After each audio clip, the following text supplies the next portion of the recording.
Hello दोस्तों, स्वागत है आप लोग का हमारा YouTube channel Mithilesh study GK में। तो दोस्तों, आज की वीडियो में हम कवर करेंगे मानव ग्रंथि। क्या दोस्तों, मानव ग्रंथि से टॉप टॉप 50 जीके एमसीक्यू दोस्तों इस वीडियो में कवर करेंगे। अगर आप लोग हमारे चैनल पर पहली बार आए हैं तो चैनल को सब्सक्राइब कीजिएगा, अपने दोस्त को शेयर कीजिएगा और दोस्तों वीडियो को लाइक कर दीजिएगा। तो आइए दोस्तों, बिना समय गवाते मैं वीडियो को शुरू करता हूँ। पहला प्रश्न है दोस्तों कि मानव क्या दोस्तों कि मानव शरीर में हार्मोन का स्राव मानव शरीर में दोस्तों हार्मोन का स्राव करने वाली ग्रंथि कौन सी होती है? वो होता है दोस्तों अंतःस्रावी ग्रंथि। तो इसका राइट आंसर दोस्तों ऑप्शन नंबर बी के साथ दोस्तों अंतःस्रावी ग्रंथि है दोस्तों, अंतःस्रावी ग्रंथि हो जाएगा। अगला प्रश्न है कि मानव क्या दोस्तों अगला प्रश्न है कि शरीर की मास्टर ग्रंथि किसे कहा जाता है? तो शरीर की दोस्तों मास्टर ग्रंथि कहते हैं पिट्यूटरी ग्रंथि को। तो इसका राइट आंसर दोस्तों ऑप्शन नंबर सी के साथ दोस्तों पिट्यूटरी ग्रंथि हो जाएगा। अगला प्रश्न है कि पिट्यूटरी ग्रंथि क्या दोस्तों कि पिट्यूटरी ग्रंथि कहाँ स्थित होती है? तो पिट्यूटरी ग्रंथि दोस्तों ये मानव के मस्तिष्क के आधार पर स्थित होती है। तो इसका राइट आंसर दोस्तों ऑप्शन नंबर बी के साथ राइट आंसर मस्तिष्क के आधार पर होता है दोस्तों। अगला प्रश्न है कि थायराइड ग्रंथि क्या दोस्तों कि थायराइड ग्रंथि किस हार्मोन का मुख्य रूप से स्राव करती है? तो थायराइड ग्रंथि दोस्तों मुख्य रूप से थायरॉक्सिन हार्मोन का स्राव करती है। तो इसका राइट आंसर दोस्तों ऑप्शन नंबर बी के साथ दोस्तों राइट आंसर थायरॉक्सिन हो जाएगा। अगला प्रश्न है कि थायराइड क्या दोस्तों अगला प्रश्न है कि थायराइड ग्रंथि कहाँ स्थित होती है? तो थायराइड ग्रंथि दोस्तों ये गर्दन में स्थित होती है। तो इसका राइट आंसर दोस्तों ऑप्शन नंबर एक से दोस्तों गर्दन हो जाएगा। अगला प्रश्न है कि थायरॉक्सिन क्या दोस्तों कि थायरॉक्सिन के निर्माण के लिए कौन सा तत्व जो है आवश्यक होता है? तो थायरॉक्सिन के निर्माण के लिए दोस्तों ये आयोडीन तत्व जो है आवश्यक होता है। तो इसका राइट आंसर दोस्तों ऑप्शन नंबर बी के साथ दोस्तों आयोडीन हो जाएगा।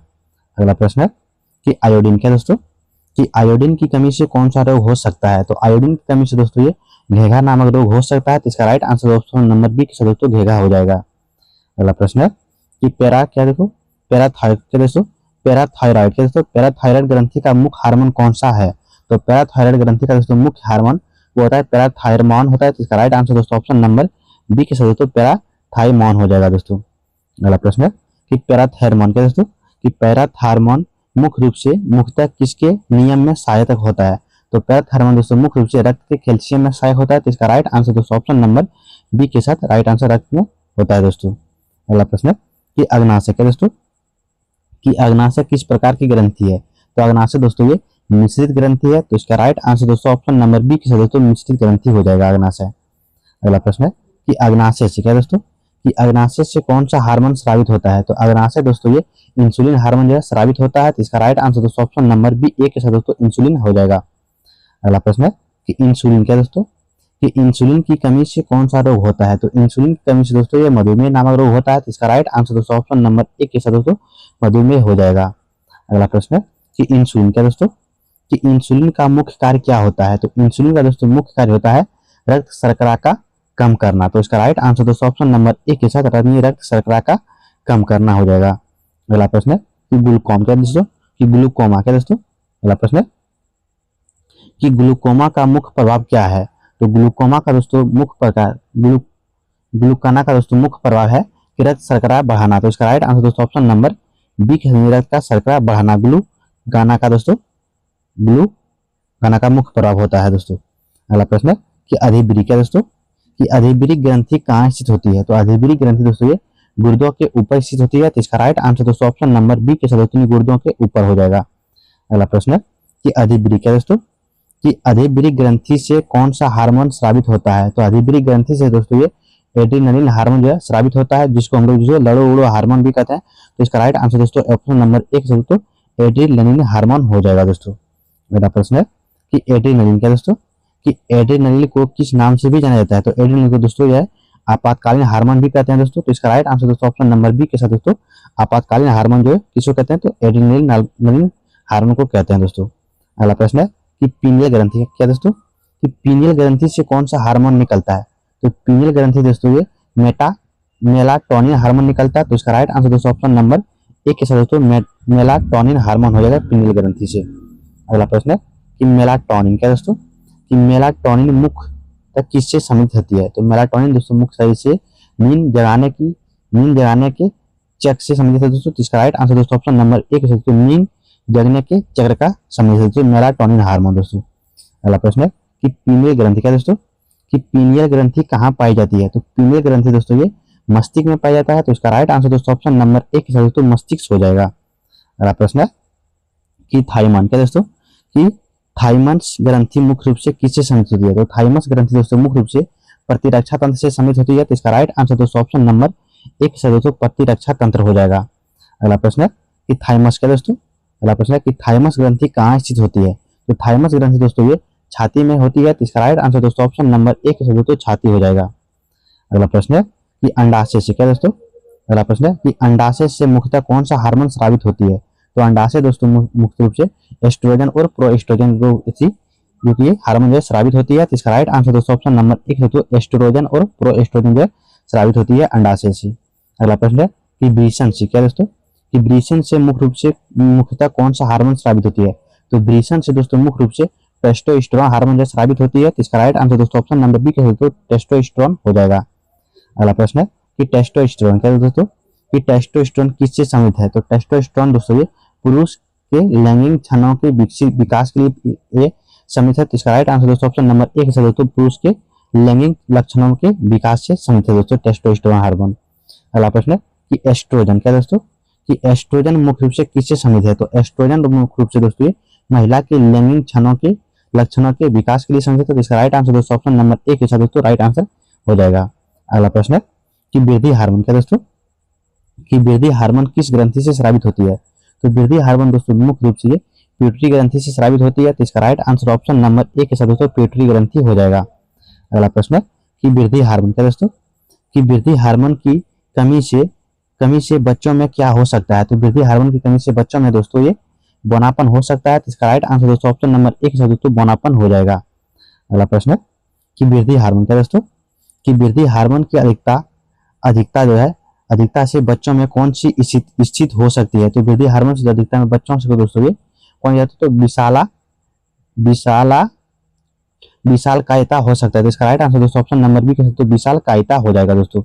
अगला प्रश्न है कि प्रोलैक्टिन, क्या दोस्तों, अगला प्रश्न है कि प्रोलैक्टिन हार्मोन मुख्य रूप से किससे सम्मिलित है? तो प्रोलैक्टिन हार्मोन दोस्तों मुख्य रूप से दूध उत्पादन से सम्मिलित है। तो इसका राइट आंसर दोस्तों ऑप्शन नंबर बी के साथ दोस्तों दूध उत्पादन हो जाएगा। अगला प्रश्न है कि ऑक्सीटोसिन, क्या दोस्तों, कि ऑक्सीटोसिन हार्मोन मुख्य रूप से किससे सम्मिलित है? तो ऑक्सीटोसिन हार्मोन दोस्तों मुख्य रूप से परवरस और दूध निष्कासन से सम्मिलित है दोस्तों। तो इसका राइट आंसर ऑप्शन नंबर एक से दोस्तों परवरस और दूध निष्कासन से सम्मिलित है दोस्तों। अगला प्रश्न है कि एडीएच, क्या दोस्तों, कि एडीएच का फुल नाम क्या है, यानी पूरा नाम क्या है? तो एडीएच का फुल नाम दोस्तों एंटी डायरोरूटेक्टिक हार्मोन है। क्या दोस्तों, एंटी डायरोरूटेक्टिक हार्मोन है। तो इसका राइट आंसर दोस्तों ऑप्शन नंबर एक के साथ दोस्तों एंटी डायरोरूटेक्टिक हार्मोन हो जाएगा दोस्तों। अगला प्रश्न है कि एडीएच, क्या दोस्तों, कि एडीएच मुख्यतः किसके नियंत्रण में सहायक होता है? तो एडीएच दोस्तों मुख्य रूप से जल के संतुलन में सहायक होता है। तो इसका राइट आंसर दोस्तों ऑप्शन नंबर एक से दोस्तों जल संतुलन हो जाएगा दोस्तों। अगला प्रश्न है कि एडीएच, क्या दोस्तों, एडीएच की कमी से कौन सी स्थिति हो सकती है? तो एडीएच की कमी से दोस्तों डायबिटीज या इंसिपिडिस हो सकता है। तो इसका राइट आंसर दोस्तों ऑप्शन नंबर एक से दोस्तों डायबिटीज या इंसिपिडिस हो सकता है दोस्तों। अगला प्रश्न है कि थायराइड, क्या दोस्तों, अगला प्रश्न है कि थायराइड ग्रंथि का एक अन्य हार्मोन कौन सा है? तो थायराइड ग्रंथि का दोस्तों एक अन्य हार्मोन दोस्तों कैल्सीटोनिन, क्या दोस्तों, कैल्सीटोनिन है। तो इसका राइट आंसर दोस्तों ऑप्शन नंबर एक है दोस्तों कैल्सीटोनिन हो जाएगा दोस्तों। अगला प्रश्न है कि कैल्सीटोनिन, क्या दोस्तों, कि कैल्सीटोनिन मुख्य रूप से किससे सम्मिलित है? तो कैल्सीटोनिन दोस्तों मुख्य रूप से कैल्शियम स्तर के नियमन से सम्मिलित है दोस्तों। तो इसका राइट आंसर दोस्तों ऑप्शन नंबर एक है दोस्तों कैल्शियम स्तर के नियम से सम्मिलित है दोस्तों ये। अगला प्रश्न है कि कॉर्टिसोल, क्या दोस्तों, कि कॉर्टिसोल किस ग्रंथि से स्रावित होती है? तो कॉर्टिसोल दोस्तों मुख्य रूप से अधिभृत ग्रंथि से स्रावित होती है। तो इसका राइट आंसर दोस्तों ऑप्शन नंबर एक से दोस्तों अधिभृत ग्रंथि हो जाएगा। अगला प्रश्न है कि कॉर्टिसोल, क्या दोस्तों, कॉर्टिसोल को सामान्यतः किससे सम्मिलित हार्मोन माना जाता है? तो कॉर्टिसोल को सम्मिलित तनाव प्रतिक्रिया सम्मिलित हार्मोन माना जाता है दोस्तों। तो इसका राइट आंसर दोस्तों ऑप्शन नंबर एक से दोस्तों तनाव और प्रतिक्रिया हो जाएगा दोस्तों। अगला प्रश्न है कि अंतःस्रावी, क्या दोस्तों, कि अंतःस्रावी ग्रंथि अपने हार्मोन कहाँ छोड़ती है? तो अंतःस्रावी ग्रंथि अपने हार्मोन दोस्तों सीधे रक्त में छोड़ती है। तो इसका राइट आंसर दोस्तों ऑप्शन नंबर बी के साथ दोस्तों सीधे रक्त में हो जाएगा। अगला प्रश्न है कि किस ग्रंथि, क्या दोस्तों, कि किस ग्रंथि में लैंगरहैंस की दीपिकाएं पाई जाती है? तो किस ग्रंथि में लैंगरहैंस की दीपिकाएं पाई जाती है? अग्नाशय ग्रंथि में दोस्तों पाई जाती है। तो इसका राइट आंसर दोस्तों ऑप्शन नंबर एक से दोस्तों अग्नाशय हो जाएगा। अगला प्रश्न है कि लैंगरहैंस, क्या दोस्तों, कि लैंगरहैंस की दीपिकाएं की बीटा कोशिकाएं, क्या दोस्तों, बीटा कोशिकाएं कौन सा हार्मोन बनाती है? तो लैंगरहैंस की दोस्तों बीटा कोशिकाएं इंसुलिन हार्मोन बनाती है, तो इसका राइट आंसर दोस्तों ऑप्शन नंबर ए के साथ दोस्तों इंसुलिन हार्मोन हो जाएगा। अगला प्रश्न है कि लैंगरहैंस क्या दोस्तों, कि लैंगरहैंस की दीपिकाएं की अल्फा कोशिकाएं कौन सा हार्मोन बनाती है, तो अल्फा कोशिकाएं दोस्तों लैंगरहैंस की ग्लू कामा बनाती है, तो इसका राइट आंसर दोस्तों ऑप्शन नंबर ग्लू काना क्या दोस्तों ग्लू गाना हो जाएगा, तो इसका राइट आंसर दोस्तों ऑप्शन नंबर बी के साथ राइट आंसर हो जाएगा दोस्तों। अगला प्रश्न है कि मास्टर ग्रंथि क्या दोस्तों, कि मास्टर ग्रंथि के नाम से प्रसिद्ध पिट्यूटरी ग्रंथि किस ग्रंथि को नियंत्रित करती है, तो पिट्यूटरी ग्रंथि दोस्तों मुख्य रूप से कई अन्य अंतःस्रावी ग्रंथियों को नियंत्रण करती है, तो इसका राइट आंसर दोस्तों ऑप्शन नंबर ए के साथ दोस्तों कि कई अन्य अंतःस्रावी ग्रंथि को नियंत्रण करती है ये पिट्यूटरी ग्रंथि। अगला प्रश्न, इसलिए इसको दोस्तों मास्टर ग्रंथि भी कहते हैं दोस्तों। अगला प्रश्न है कि हाइपोथैलेमस क्या दोस्तों, कि हाइपोथैलेमस किस ग्रंथि के नियंत्रण में महत्वपूर्ण भूमिका निभाता है, तो हाइपोथैलेमस दोस्तों मुख्य रूप से पिट्यूटरी ग्रंथि को नियंत्रण करने में महत्वपूर्ण भूमिका निभाता है, तो इसका राइट आंसर दोस्तों ऑप्शन नंबर दोस्तों ए के साथ पिट्यूटरी ग्रंथि हो जाएगा दोस्तों। अगला प्रश्न है कि पुरुष में क्या दोस्तों, अगला प्रश्न है कि पुरुष में शुक्राणु निर्माण और लैंगिक लक्षणों में संबंधित प्रमुख कौन सा दूसरा हार्मोन है दोस्तों, तो पुरुष के लिए लैंगिक निर्माण दोस्तों टेस्टोस्टेरोन हार्मोन होता है, तो इसका राइट आंसर दोस्तों ऑप्शन नंबर ए के साथ दोस्तों टेस्टोस्टेरोन हार्मोन हो जाएगा। अगला प्रश्न है कि महिला क्या दोस्तों, कि महिला जनन क्या दोस्तों, महिला प्रजनन चक्र से संबंधित प्रमुख हार्मोन कौन सा है, तो महिला प्रजनन से प्रमुख हार्मोन दोस्तों कौन है दोस्तों, ये एस्ट्रोजन होता है, तो इसका राइट आंसर दोस्तों ऑप्शन नंबर एक दोस्तों एस्ट्रोजन हो जाएगा दोस्तों। अगला प्रश्न है कि FSH क्या दोस्तों, कि FSH का पूरा नाम क्या है, तो FSH का दोस्तों पूरा नाम है फॉलिकल स्टिमुलेटिंग हार्मोन क्या दोस्तों, फॉलिकल स्टिमुलेटिंग हार्मोन है, तो इसका राइट आंसर दोस्तों ऑप्शन नंबर ए के साथ राइट आंसर हो जाएगा दोस्तों। अगला प्रश्न है कि LH क्या दोस्तों, कि LH का पूरा नाम क्या है, तो LH का दोस्तों पूरा नाम है ल्यूटिनाइजिंग हार्मोन क्या दोस्तों, ल्यूटिनाइजिंग हार्मोन, तो इसका राइट आंसर दोस्तों आंसर ऑप्शन नंबर ए के साथ दोस्तों राइट आंसर हो जाएगा। अगला प्रश्न है कि अंतःस्रावी क्या दोस्तों, कि अंतःस्रावी ग्रंथि के स्राव को सामान्यतः क्या कहा जाता है, तो अंतःस्रावी ग्रंथि के जो सामान्यतः रूप से दोस्तों ये हार्मोन कहते हैं, तो इसका राइट आंसर दोस्तों ऑप्शन नंबर बी के साथ दोस्तों हार्मोन हो जाएगा।